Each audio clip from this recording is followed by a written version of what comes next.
সেখানে কোন কথাকে টেনে এনে ঘরের বউকে কথা শোনানো হচ্ছে আমি তো বুঝতে পারলাম না। তার টাইম ম্যানেজমেন্টের ঝামেলা আছে, সে দাঁড়িয়ে নাস্তা করবে। মানে এখানে কোথা থেকে কোথায় আমার উপরে সবকিছু আসে, এখানে তো আমি সম্পৃক্ত না কোথাও।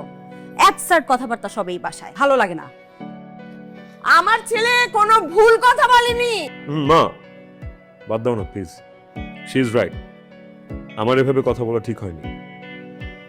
বাই দ্য ওয়ে, ডিভোর্সে কিন্তু আমরা দুজন মিউচুয়ালি নিচ্ছি।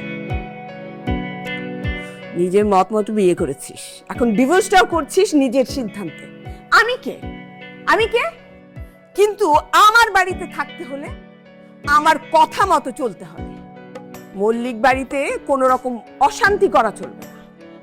যদি অশান্তি করতে হয় বাড়ির বাইরে গিয়ে করবে। যা ইচ্ছা তাই কর। ওয়েট, সরি, তোমার বাড়ি মানে? এটা আমার বাবার বাড়ি, আর বাবার অবর্তমানে আমি এই বাড়ির সব। আমার বাবা এই জমিটা দিয়েছিল বলে তোর বাবা এত সুন্দর বাড়িটা বানাতে পেরেছে। কিন্তু বাবাকে তো এই জমিটা এমনি এমনিতে ফ্রি দেওয়া হয়নি। তোমাকে বিয়ে করার বিনিময়ে বাবাকে জমিটা গিফট করা হয়েছিল। বাবাকে গিফট করা হয়েছিল মানে? আমাকে বিয়ে করার বিনিময়ে? হ্যাঁ, মানে কি আমাকে যৌতুক দিয়ে বিয়ে দিয়েছিল? হ্যাঁ, যৌতুক বলো আর গিফট বলো, তোমাকে বিয়ে না করলে তো বাবা এই জমিটা পেতো না, রাইট? এই জমিটা আমার প্রাপ্য, আমার হক। সেই জন্যই আমার বাবা জীবিত অবস্থায় আমাকে এই জমিটা দিয়ে গিয়েছিল। তোমরা মেয়েরা অনেক লাকি, তোমাদের অনেক অ্যাডভান্টেজ। বাবার কাছে হক, স্বামীর কাছে অধিকার, ভাই থাকলে আবদার, তাই না? আর আমরা ছেলেরা হচ্ছি।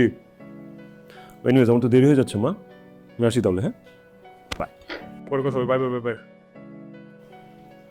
দেখো কতগুলো কথা শুনিয়ে গেল। এটাই আমার কপাল। মা না একটু খিটখিটে মেজাজের হয়ে গেছে। মনটা আগের মতো নরমই আছে, বাট স্টিল মুখে যা আসে তাই বলে ফেলে।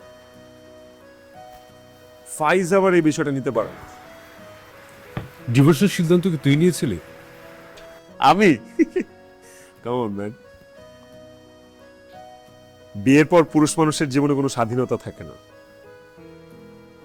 আমি অবশ্য ডিভোর্স চাইনি, সিদ্ধান্তটা তারই। আমিও চিন্তা করলাম যে একসাথে থেকে অসুখী হওয়ার চেয়ে আলাদা হয়ে ভালো থাকাটাই বেটার। বিষয়টা এমন হলো কেন? ফাইজ আসলে চায় আমার সমস্ত অ্যাটেনশন ওর দিকে থাকুক, সব মনোযোগ আমি ওকেই দিই।